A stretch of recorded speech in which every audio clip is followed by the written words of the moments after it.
হাফিজে কোরআন কি বলা হবে? হাফেজ, তুমি কোরআন তিলাওয়াত করো, কোরআনের এক একটা আয়াত তুমি তিলাওয়াত করো, এক এক তলায় তুমি ওঠো।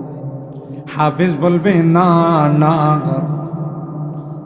এই ষষ্ঠ গ্রাম মাদ্রাসার মধ্যে যারা আমাদের কি সাহায্য করেছে, যারা আমাদের পড়ার জন্য সহযোগিতা করেছে, যারা আমাদের পিছনে শ্রম দিয়েছে, যারা মাদ্রাসার খবর রেখেছে, আল্লাহ গুনার কারণে তাদেরকে বাম কাতারে দেখা যায় না না। যতক্ষণ পর্যন্ত তাদের জান্নাতের ফায়সালা না হবে, ততক্ষণ পর্যন্ত তোমার জান্নাতে যাব না। একজন হাফেজকে যদি আল্লাহ পাক 10 জন জাহান্নামীকে জান্নাতে নেওয়ার পাওয়ার দেয়, ওই হাফেজ যখন আলেম হবে, পাওয়ার কম থাকবে না বেশি থাকবে? পয়গম্বর কাগায় ফামা যান্নুকুম বিল্লাযী আমিলা বিহাযা। এ উম্মত, যিনি আলেম হলো তার সম্পর্কে তোমাদের কি ধারণা? হাফেজ যদি 10 জনকে জান্নাতে নিতে পারে রে, আলেমের জন্য কোনো সংখ্যা নাই। আলেম 10 জন 20 জন নয়, 100 200 নয়, যত ইচ্ছা তত সুপারিশ করে আল্লাহর জান্নাতের মেহমান বানাই দিবে। দুরূদ শরীফ পড়ি। আল্লাহুম্মা সাল্লি আলা মুহাম্মাদিন ওয়া আলা আলি মুহাম্মাদ কামা সাল্লাইতা আলা ইব্রাহিম ওয়া আলা আলি ইব্রাহিম ইন্নাকা হামিদুম মাজিদ। আল্লাহুম্মা বারিক আলা মুহাম্মাদিন ওয়া আলা আলি মুহাম্মাদ কামা বারাকতা আলা ইব্রাহিম ওয়া আলা আলি ইব্রাহিম ইন্নাকা হামিদুম মাজিদ। আলহামদুলিল্লাহ সুম্মা আলহামদুলিল্লাহ। জামিয়া ইসলামিয়া মদিনাতুল উলুম ষষ্ঠ গ্রাম মাদ্রাসার 29তম বার্ষিক ইসলামী মহাসম্মেলনী সম্মানিত সভাপতি জনাব মোহাম্মদ জাফর ইকবাল হাজারী, বিশিষ্ট শিল্পপতি চাঁদপুর ও সভাপতি অত্র মাদ্রাসা, সহসভাপতি মণ্ডলী, সহসভাপতি বৃন্দ, প্রধান অতিথি হযরত উলামা ইকরাম, বিরাদারান ইসলাম, পর্দার আড়ালের মা ও বোনেরা, আল্লাহ পাকের দরবারে লাখো কোটি শুকরিয়া যে রব্বে কায়নাত দীর্ঘক্ষণ পর্যন্ত বসে এই প্রচণ্ড গরমের মধ্যেও বুজুর্গ উলামা ইকরামদের জবান থেকে কোরআন সুন্নাহর আলোকে গুরুত্বপূর্ণ আলোচনা শোনার তৌফিক দান করেছেন। এই জন্যে শুকরিয়া আদায় করি, বলি আলহামদুলিল্লাহ। আমি আলোচনা অনেক হয়েছে। একটু আগে মেড্ডা রওজাতুল উলুম মাদ্রাসার সম্মানিত প্রিন্সিপাল হযরত মাওলানা বেলাল সাহেব দামাত বারাকাতুহুম, তিনি বলেছেন আজকের মাহফিলে পোস্টারে যাদের নাম, সকলেই প্রত্যেকটা মাহফিলের প্রধান মেহমান। আলহামদুলিল্লাহ বলেন। আপনাদের এলাকার কৃতি সন্তান, আশপাশের কৃতি সন্তান বড় বড় মাহফিলের প্রধান মেহমান হিসাবে আলোচনা করেন। আপনাদের দাওয়াতে সারা দিয়ে উপস্থিত হয়েছেন আমার বন্ধুবর, এই মাদ্রাসার সম্মানিত প্রিন্সিপাল, আন্তর্জাতিক খ্যাতিসম্পন্ন মুফাসসিরে কোরআন হযরতুল আল্লামা মুফতি সগীর আহমদ সাহেব দামাত বারাকাতুহুম। যেহেতু বন্ধু মানুষ দাওয়াত দিয়েছেন, তাই আমিও ওনার দাওয়াতে সারা দিয়ে আপনাদের মাঝে উপস্থিত হয়েছি। আকাশের অবস্থাও খুব ভালো না, আকাশ চমকাচ্ছে, বৃষ্টির জন্যে গোটা দেশে দোয়া হচ্ছে, তাই না? বৃষ্টি হলে আমরা বেজার হওয়ার কোনো কারণ নেই, বরং খুশি হব, তাই না? কারণ এই রহমতের বৃষ্টি এটা একটা প্রমাণ যে এই মাহফিল আল্লাহর কাছে কবুল হয়ে গেছে। তাই বৃষ্টি বাদলের দিন, বৃষ্টির জন্য গোটা দেশে দোয়া হচ্ছে। আমরাও চাচ্ছি যে আল্লাহ তাআলা যেন রহমতের বৃষ্টি দান করেন। আলোচনা যেহেতু হয়ে গেছে, আমি আপনাদেরকে নিয়ে, আপনারা যারা কষ্ট করে লং টাইম বসে আছেন, দোয়ার দিকেই চলে যাব। শুধুমাত্র দোয়ার আগে একটি কথাই আপনাদের খিদমতে আরজ করব। ওলামায়ে কেরাম এই মাদ্রাসা সম্পর্কে, ইলমে দ্বীনের মর্যাদা সম্পর্কে, যারা এই মাদ্রাসাগুলোর সাথে সম্পর্ক রাখে, তাদের ফজিলত সম্পর্কে আলোচনা করেছেন। এই সকল মাদারিসে কওমিয়া, কওমি মাদ্রাসাগুলো যে জাতির জন্য কত দরকার, মাদ্রাসাগুলো আছে বলেই আল্লাহ তাআলা আমাদেরকে বড় বড় আযাব আর গজব থেকে হিফাজত করেন। সুবহানাল্লাহ বলেন। অনেক বড় দুনিয়াতেও এ সকল মাদ্রাসাগুলো আমাদের জন্য নিয়ামত, উপকারী, পরকালেও উপকারী, কবরেও উপকারী, হাসরেও, সব জায়গায়। তাই আপনাদের এই মাদ্রাসার ফসল আজকে 2 জন হাফেজে কোরআনের মাথায় পাগড়ি দেওয়া হয়েছে। হাদিসে পাকের মধ্যে আসে, মান করা আল কোরআন ফাস্তাযহারাহু ফাআহাল্লা হালালাহু ওয়া হাররামা হারামা আদখালাহু আল্লাহুল জান্নাহ ওয়া শাফাআহু ফি আশারাতিন মিন আহলি বাইতি কুল্লুহুম ক্বাদ ওয়াজাবাত লাহুন নার। একজন হাফেজে কোরআন হালালকে হালাল, হারামকে হারাম মেনে যদি চলে, আল্লাহ তাআলা তাকে পাওয়ার দিবেন, কিয়ামতের ময়দানে এমন পাওয়ার দিবেন, 10 জন ব্যক্তি যাদের উপর জাহান্নাম ওয়াজিব হয়ে গেছে, সুপারিশ করে আল্লাহ জান্নাতে দিয়েছে। বলুন তো দেখি, সেদিন কি আমার কলিজার টুকরা সন্তান কাজে লাগবে? না। আমার প্রিয়তমা স্ত্রী, আমার জানের জান, আমার বন্ধু, কেউ কাজে লাগবে, সবাই আমার থেকে পলায়ন করে। আল আখিল্লাউ ইয়াওমাইযিন বা'দুহুম লিবাদিন আদুউন ইল্লাল মুত্তাকিন।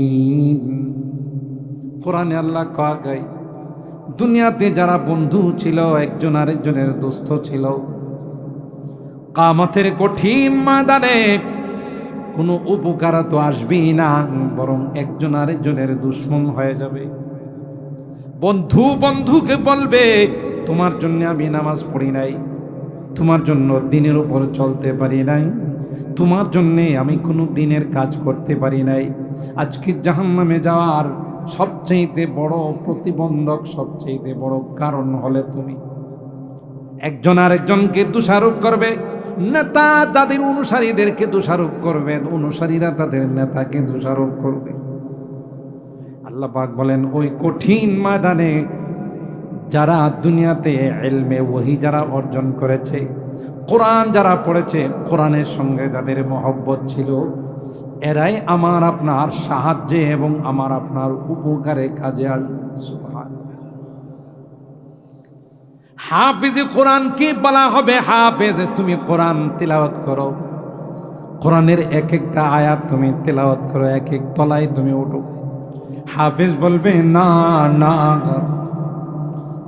এই 6ষ্ঠ গ্রাম মাদ্রাসার মধ্যে যারা আমাদেরকে সাহায্য করেছে, যারা আমাদের পড়ার জন্য সহযোগিতা করেছে, যারা আমাদের পিছনে শ্রম দিয়েছে, যারা মাদ্রাসার খবর রেখেছে, আল্লাহ গুনার কারণে তাদেরকে বাম কাতারে দেখা যায় না। না, যতক্ষণ পর্যন্ত তাদের জান্নাতের ফায়সালা না হবে, ততক্ষণ পর্যন্ত তোমার জান্নাতে যাব না। একজন হাফেজকে যদি আল্লাহ পাক 10 জন জাহান্নামীকে জান্নাতে নেওয়ার পাওয়ার দেয়, ওই হাফেজ যখন আলেম হবে, পাওয়ার কম থাকবে না বেশি থাকবে?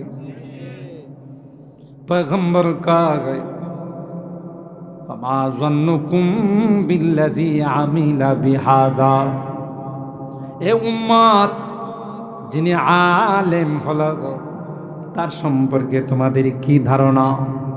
হাফেজ যদি 10 জনকে জান্নাতে নিতে পারে, রে আলেমের জন্য কোনো সংখ্যা নাই।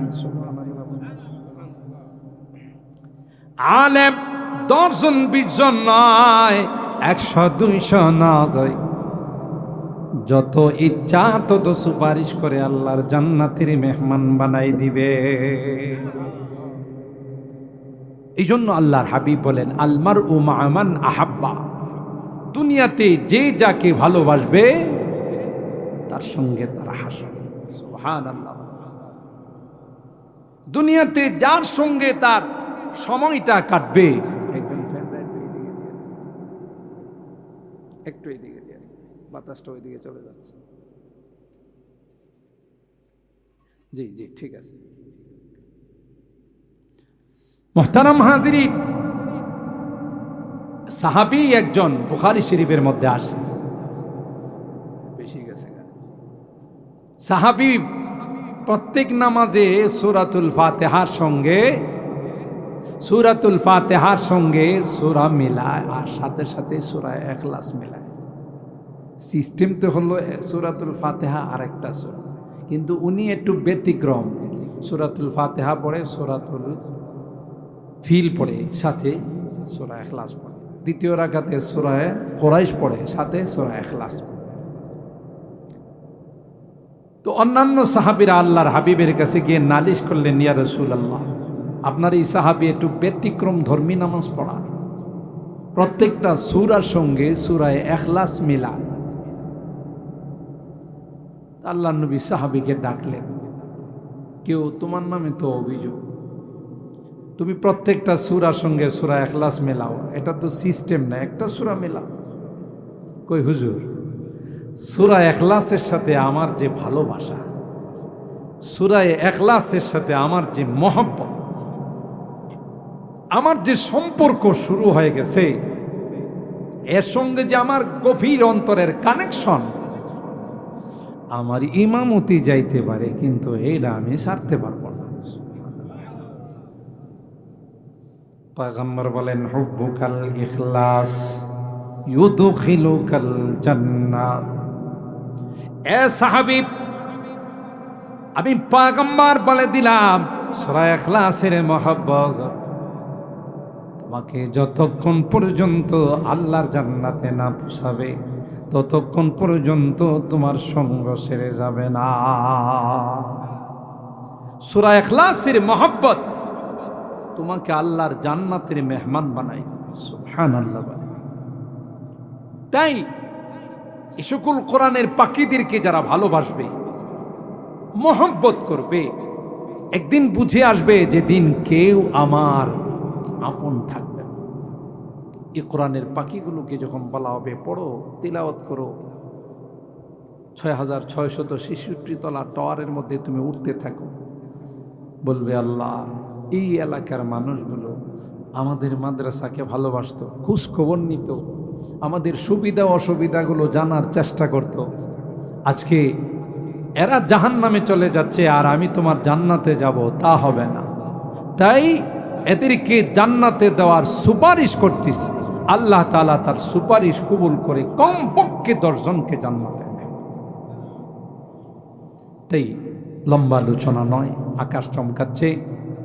আমরা যতদিন বেঁচে থাকবো ততদিন এই মাদ্রাসাকে মহব্বত করবো ইনশাআল্লাহ। বলেন, হাত তুলেন, হাত তুলেন, হাত তুলেন। লিল্লাহে তাকবীর, লিল্লাহে তাকবীর। আল্লাহ আমাদের হাতগুলো কবুল করুন, আমিন বলুন। শেষ কথা, দোয়া। আলোচনা তো বিভিন্ন টপিকের উপর, মাশাআল্লাহ অনেকে আলোচনা করেছেন, বড় বড় উলামায়ে কেরাম। আমার পূর্বে আপনাদের এলাকার কৃতি সন্তান, আমার ছোট ভাই, সারা দেশে ওয়াজ করে বেড়ান, অত্যন্ত চমৎকার আলোচনা। আমার নাম মুস্তাকিম বিল্লাহ হামিদি, সংক্ষিপ্ত হলো অত্যন্ত দামি আলোচনা করছে। দোয়া এটা অনেক বড় একটি ইবাদত, বরং বলা হয়েছে সমস্ত ইবাদতের নির্যাস। আর দোয়া ও মুখুল ইবাদা। আর আল্লাহর কাছে দোয়া এত পছন্দ, মাল্লাম ইয়াসআলিল্লাহ ইয়াগদাব আলাইহি। হাদিসের মধ্যে আসে, যারা আল্লাহর কাছে চায় না, আল্লাহ তাদের উপর অসন্তুষ্ট হয়ে যায়। সুবহানাল্লাহ। দুনিয়ার নেতা নেত্রীদের কাছে বেশি চাইলে সন্তুষ্ট হয় না, অসন্তুষ্ট। একবারের পরিবর্তে 2 বার 3 বার চাইলে কি কয়, এই বেটা লজ্জা নাই, শরম নাই, কালকে না দিলাম, কথা কয় না। চাইলে নারাজ হয়, অসন্তুষ্ট হয়, আর আল্লাহর কাছে না চাইলে নারাজ হয়। সুবহানাল্লাহ। 24 ঘন্টা আল্লাহ পাক দেওয়ার জন্য রেডি। সুবহানাল্লাহ। কয় ঘন্টা? নাকি লেখা থাকে সকাল 8টা থেকে 10টা পর্যন্ত, পরবর্তীতে সাক্ষাতের সুযোগ নাই? না 24 আওয়ার্স? 24 আওয়ার্স আল্লাহর গেট খোলা। আল্লাহ কই, বান্দারে তোকে দেওয়ার জন্য আমি রাত্রেও ঘুমাই না। তুই কখন যে আমার কাছে চাবি, আমি যে কখন দেব। হঠাৎ করে রাত্রে 2টার সময় তোর ব্যথা শুরু হয়ে গেছে, শরীরে বিভিন্ন কারণে অশান্তি শুরু হয়ে গেছে, কোনো ফার্মেসি খোলা পাবি না, কোনো ডাক্তারের চেম্বার। ওই সময় তুই ওষুধ পাবে কোথায়, কার কাছে বলবে? কিন্তু আমাকে বলতে দেরি হবে, আমি জবাব দিতে দেরি হবে। লা তাখুযুহু সিনাতু ওয়ালা নাওম। আল্লাহ কই, বান্দা আমাকে তন্দ্রা স্পর্শ করে না, আমি তোর জন্য বান্দা ঘুমাই না। এ বান্দা, কখন তুই আমাকে ডাক দিবি? ও বান্দা, তোর ডাক দিতে দেরি হয়, আমি আল্লাহ তোর ডাকে সাড়া দিতে দেরি হয় না। আপনি বলতে পারেন, বারবার জীবনে তাওবা করেছি, তাওবা রাখতে পারে নাই, কত মোনাজাতে বলছি, আর জীবনে কোনোদিন নামাজ ছাড়বো না, অঙ্গীকার করছি। প্যান্ডেল থেকে যাওয়ার পরেই নামাজ ভুলা যাই, প্যান্ডেল থেকে মাহফিল থেকে যাওয়ার পর শুধু কারবার শুরু করে দিই। কত তাওবা করছি, আর জীবনে কোনোদিন বেপরদায় চলবো না। পরক্ষণই আবার বেপরদায় চলা শুরু হয়ে যায়, হারাম খাওয়া শুরু হয়ে যায়। আল্লাহ কি আমার তাওবা কবুল করবে? আমি তো বারবার তাওবা করি আর তাওবা ভঙ্গ।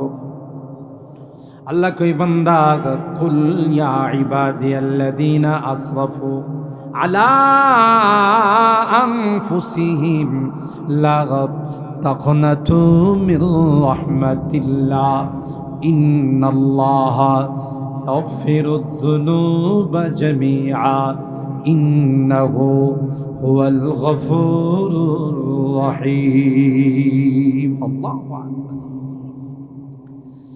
যারা গুনাহগার, যারা নাফরমান, আল্লাহ তাদেরকে ডাক দেয়া কয়, ইয়া ইবাদি, এ আমার বান্দা। সুবহানাল্লাহ। গুনাহগারদেরকে কার বান্দা কয়? আমার বান্দা। আমার আপনার সন্তান যদি কথা না শোনে, আমরা কি সিদ্ধান্ত নিই? 1 বার 2 বার 3 বার আমরা বলি, তোকে ত্যায্য পুত্র করে দিই, তুই আমার বাপ বলে ডাকবি না, কথা কয় না। বাপ বলে আমাকে ডাকবি না। ইন্না লিল্লাহ বলেন, ইন্না লিল্লাহি ওয়া ইন্না।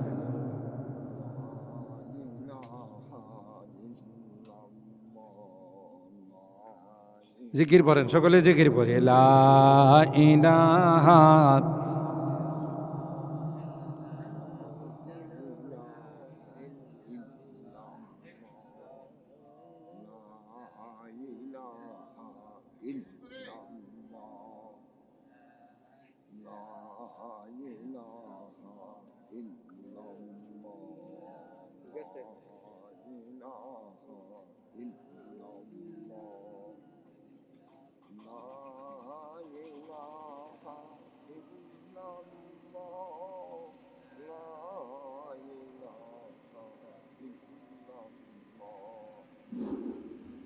লা ইলাহা ইল্লাল্লাহ মুহাম্মাদুর রাসূলুল্লাহ সাল্লাল্লাহু আলাইহি ওয়াসাল্লাম।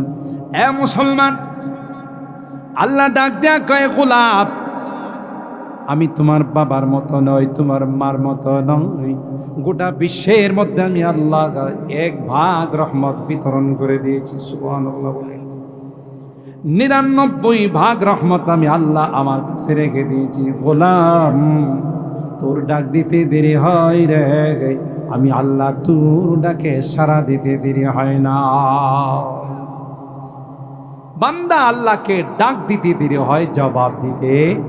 সুতরাং এ কথা বলার কোনো অবকাশ নাই যে কতবার তাওবা করছি, তাওবা ভঙ্গ করছে, এখন কে আল্লাহ আমার তাওবা কবুল করবেন? আল্লাহ বলেন না, বাজে আব হরাচে হস্তি বাজে আব গর কাফেরো গবরব বুত পুরুস্তি বাজে আ ये दरगाहे मगब दरगाहे ना उम्मीदनी सदबार अगर तौबा शिकस्ती बाज आ अल्लाहु আকবার। বারবার আল্লাহ ডাকেন যে আসো আমার দিকে আসো। তুমি যদি মূর্তি দেবতার সামনেও মাথা নত করে থাকো, মূর্তি দেবতাকে পূজা দিয়ে থাকো, আমার দরবার থেকে দূরে সরে গিয়ে থাকো, তারপরে আসো। এই দরবার নিরাশ হওয়ার দরবার নয়। সুবহানাল্লাহ। তাহলে আমাদের আল্লাহ বড় মেহেরবান, বড় দয়ালু। আল্লাহ বলেন, বান্দা তোমার চাইতেই দেরি হয়, আমি আল্লাহ তোমার চাওয়ার জবাব দিতে দেরি হয়। আল্লাহু আকবার। এই ফেন্ডার একটু এদিকে তো একটু মোহতারাম হাজিরিন, তাই আমরা আজকের মাহফিলের শেষ প্রান্তে চলে আসছি। আপনাদের কি মোবারকবাদ জানাই যে এত গরমের মধ্যেও আপনারা কুরবানি করে দীর্ঘক্ষণ পর্যন্ত বসে উলামায়ে কেরামদের জবান থেকে মূল্যবান নসিহত শুনেছেন এবং আজকের এই মাহফিলকে আপনারা উপস্থিত হয়ে মাহফিলকে সার্থক এবং মাহফিলকে সৌন্দর্য করেছেন। আল্লাহ আপনাদেরকে উত্তম বদলা দান করুন, আমিন বলুন। আল্লাহ তাআলা জাযায়ে খায়ের দান করেন। আল্লাহ তাআলা এই মাদ্রাসাকে কবুল করেন, আমিন বলেন। মাদ্রাসার ছাত্র উস্তাদ এলাকাবাসীকে আল্লাহ তাআলা কবুল করেন। দিন দিন যেন এই মাদ্রাসা উন্নতির দিকে অগ্রসর হতে পারে, আল্লাহ পাক সেই তৌফিক আমাদেরকে দান করুন। চলুন আমরা যারা এই মাদ্রাসার সাথে যেইভাবেই জড়িত আছে সকলের জন্য আমরা দোয়া করি। যারা মরহুম হয়ে কবরে শুয়ে আছেন তাদের জন্য দোয়া করি। অসুস্থ রোগী যারা, তাদের জন্য আমরা রব্বে কায়নাতের দরবারে দোয়া করি।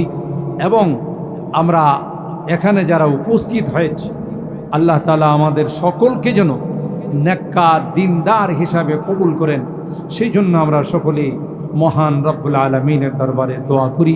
খাস করে আমরা রহমতের বৃষ্টির জন্য আল্লাহর কাছে তাওবা দোয়া করি। কারণ এই তাপমাত্রা, যেই তাপমাত্রার কারণে মানুষ, পশু পাখি, কুল কায়নাত, আল্লাহর সৃষ্টি কষ্ট পাচ্ছে, মূলত দায়ী হলাম আমরা। কোরআন বলে, হাদিস বলে, মানুষ যখন গুনাহ করে, নাফরমানি করে, তখন এই অশান্তি জলে স্থলে বিরাজ করে, ঠিক না বেটি? কেন বৃষ্টি হবে না? বৃষ্টির সময় বৃষ্টি, রুদ্রের সময় রুদ্র, শীতের সময় শীত, যখন যা দরকার তখন তা দেওয়াই তো আল্লাহ তাআলার ওয়াদা। ব্যতিক্রম কেন হচ্ছে? ইন্নাল্লাহা লা ইউগাইয়িরু মা বিকওমিন হাত্তা ইউগাইয়িরু মা বিআনফুসিহিম। আল্লাহ বলেন, তোমরা যখন পরিবর্তন হয়ে যাও, আমি আল্লাহ আমার নিজামকে পরিবর্তন করে দিই। কোরআনে অন্য আয়াত আল্লাহ বলেন, ওমা আসাবাকুম মিন মুসিবাতিন ফাবিমা কাসাবাত আইদিকুম ওয়া ইয়াফু আন কাসীর। যখনই কোনো বিপদ আপদ আসে তোমাদের হাতের কামাই, তাও সব মাফ করে দিই, কিঞ্চিতের উপর আমি আল্লাহ শাস্তি পাঠাই। তাইলে আমাদের খুব বেশি আল্লাহর কাছে তাওবা করার দরকার, ঠিক না বে ঠিক? তাওবা মানে মুখে বলা না, তাওবা মানে আমার মধ্যে চেঞ্জিং চলে আসা, পরিবর্তন চলে আসা। আমি আগে নামাজ পড়তাম না, আজকের মাহফিলে তাওবা করি আর কোনোদিন নামাজ ছাড়ব না। আগে হারাম খাইতাম, তাওবা করি আর কোনোদিন হারাম খাইব না। আগে আমি বেপরদায় চলতাম, এখন আমি তাওবা করি আর কোনোদিন বেপরদায় চলব না। যেই কাজটা গুনাহ ছিল এটা তাৎক্ষণিক ছেড়ে দেওয়া, এর উপর লজ্জিত হওয়া, ভবিষ্যতে করব না বলে অঙ্গীকার পেশ করা, মানুষের হক থাকলে সেটাকে পরিশোধ করে দেওয়া, এটার নাম হলো তাওবা। তাওবাকারী বলা হয় আত্তাইবু মিনাজ যামবি কামাল্লা যামবালা, যে তাওবা করে সে এমন হয়ে যায় আল্লাহর কাছে যেন একেবারেই নিষ্পাপ। সুবহানাল্লাহ। গুনাহমুক্ত জীবন তাওবাকারী আল্লাহর কাছে বড় পছন্দ। চলুন আল্লাহর কাছে আমরা তাওবা করি, আল্লাহর কাছে আমরা দোয়া করি এই এলাকার জন্যে, এই মাদ্রাসার জন্যে। দিন দিন যেন আল্লাহ তাআলা মাদ্রাসাকে তারাক্কি উন্নতি নসিব করেন, আমিন বলুন। আল্লাহ তাআলা মাদ্রাসার যত জরুরত আছে গায়বী খাজানার থেকে যেন পূরণ করে দেন, আমিন। ওয়া আখিরু দাওয়ানা আনিল হামদুলিল্লাহি রাব্বিল আলামিন।